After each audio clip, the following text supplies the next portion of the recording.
let's quickly go to Sandton, where the president is addressing the gathering there of South African CEOs.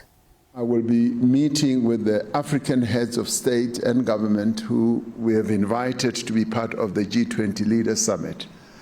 We will also have the chairperson of the African Union as well as the African Union Commission, who, as we know, the AU is now a member of the G20, as a result of our campaign that South Africa should not be the only country or only representative of the continent in the G20 process. And we are very pleased that we won that debate. There was a lot of opposition, but we finally won the debate that our continent must formally be represented, like the EU is formally represented in the G20. And because you are all Africans, you can give that a round of applause. Now, at this meeting that we are going to hold with the African leaders, I hope to showcase the extent and the scope of investment by South African companies in the various African countries. Now, this will be an opportunity to reaffirm the commitment of South African companies to the development of the continent.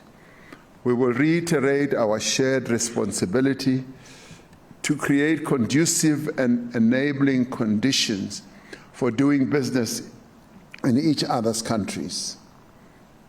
I've held the belief that we do need to meet as African leaders to discuss the various issues that are troubling to business, and not just discuss them in a theoretical way at the AU Assembly, but to discuss them amongst ourselves, having heard from business, but also create an opportunity where business will be present so that business can talk to African leaders. And we will create that opportunity, having started this process.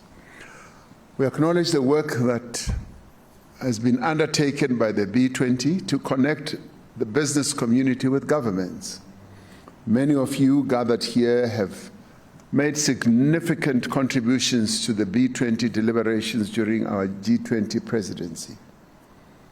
And I've seen that as a great contribution. And it hasn't only been the B20.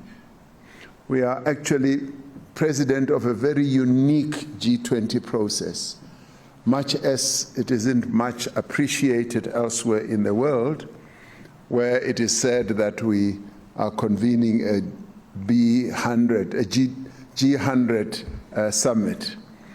But we are convening an inclusive summit.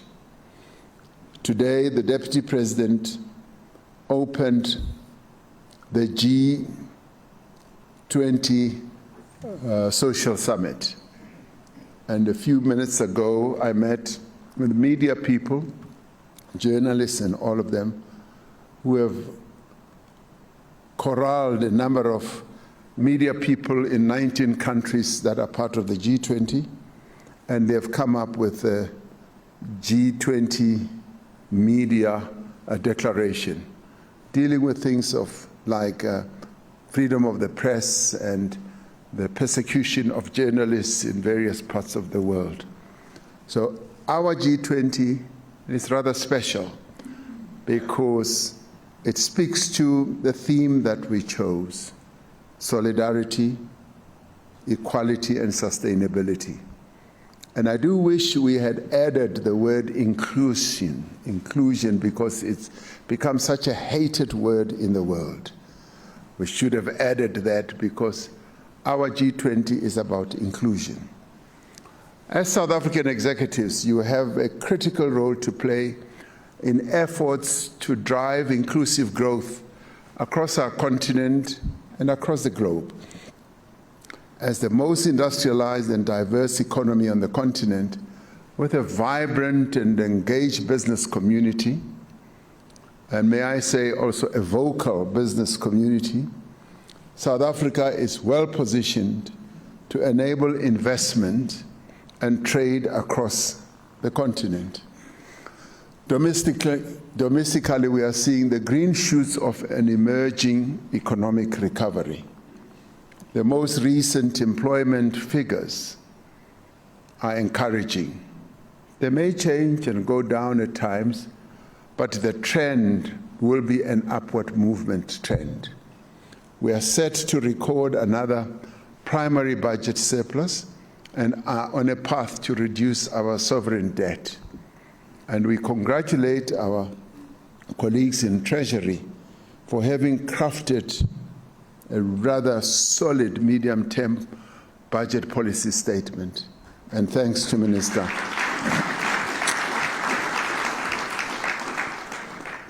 Our country has been taken off, which is another positive, the FATF grade list after 2 years of hard work. Last week, the S&P upgraded our country's sovereign credit rating, and our electricity supply, which was a problem that dogged us for a number of years, has dramatically improved, and we are seeing progress in the turnaround at our ports and at our railways. So things are moving up. The reform agenda, which is transforming our network industries and our other accompanying areas of focus, which include crime, which include fighting corruption, which include working on our local government, all those are beginning to move in the right direction. In a complex, despite these positive developments, however, I should add that there are still some headwinds. In a complex and uncertain global economic environment, we need to strengthen the capacity of our economy to compete, to produce, and to trade. Over many years, South Africa's companies have become innovative and adaptive, skillfully navigating enormous challenges and going into difficult markets, which a number of people, investors and others and critics wondered what was wrong with South African companies as they surged into very dangerous territories and uncertain territories. I remember very well I was chairman of MTN, which SABC Jonas has now inherited. When MTN invested in Nigeria, people were alarmed and said, have they lost their marbles? Have they lost their heads? Those South African companies have been brave, bold, and resilient. And these capabilities that we should draw on as we broaden our horizons and explore new markets for trade and investment on our own continent are what we should use as a great foundation. The implementation of the African Continental Free Trade Area will profoundly transform market access for South African goods, services, and investments. It will help to drive regional integration and value chains across borders. It will expand opportunities for businesses to access a wider African market of about 1.4 billion people at the moment and rising even more when we reach 2.5 billion people, and currently with a combined GDP of $3.4 trillion.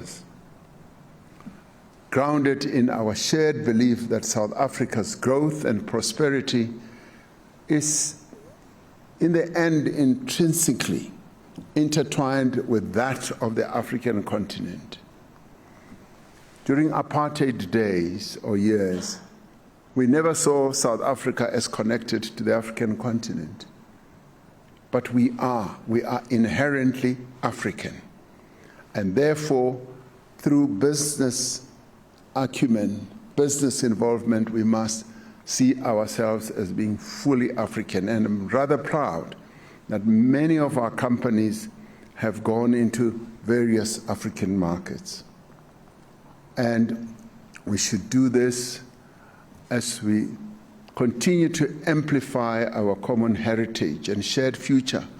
We must undertake our activities, investment activities and otherwise, with greater purpose. As Africa grows and prospers, so will South Africa also grow. We are therefore calling on South African companies to be part of setting our country and our continent on a new economic trajectory. This is a task that we need to undertake together as government and as business, to look at opportunities beyond our borders and to be part of building a better Africa. I'd like this to be then the start of a new chapter. But then you are going to ask, what is it that government will do for us as businesses as we undertake this work? And of course, many of you will be able to say, government, yes, has supported us, has helped us, but some of you will say, at times we felt stranded. At times we felt that we're alone as businesses. Now, as Minister Lamula has said, the strategy that is being developed and will finally be approved by Cabinet is a strategy that we believe will give much more support to your businesses, to your operations as you surge into the African continent. Now, we have dubbed this engagement a Getaway Africa because we want to build a Team South Africa concept as we support you in your businesses. This approach will give more credence, as I said, to the notion of South Africa as a gateway into the African continent. Let it be the work that we can undertake. From our government perspective, we will be ready, willing, and prepared through giving government support, diplomatic support to the businesses. And we will be deploying even more knowledgeable people throughout our various embassies and consulates on the continent who will give you great support, as Minister Lamula said, be able to give market intelligence, be able to give a full analysis of the laws and the regulations of the markets that we will be operating in.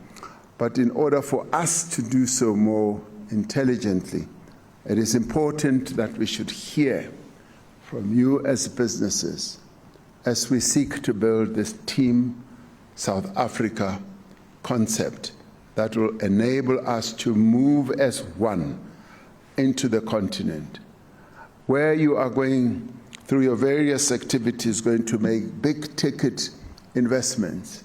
The government will want to be there to support. The government will want to be there not so much to give a South African stamp on those types of investments, but to demonstrate that your government, South Africa, is there to support the work that you do. We as a government are playing a key role on the diplomatic level in various parts of our continent with peace building, with skills development, and also social assistance. We do want to give much more support to an area that is so important, not only to your businesses, but to our country as well, so that South Africa becomes much more united and working together with our businesses. We have succeeded extremely well in working with you here at home. We've built a solid team between government, yes, labor, as well as business. And we've been able to address a number of challenges that have enabled us to push forward the reform process that we are pushing forward with. Therefore, when it comes to trade, investments, and surging into the continent for business purposes, we want to use government support, diplomatic support to assist you all as we engage. So tonight, I'd like to hear more from you, what your challenges are, what your expectations are, what your fears are, what the risks are, and how government can help. This is why I'm glad that the minister has saved his job by convening this engagement tonight. Thank you very much.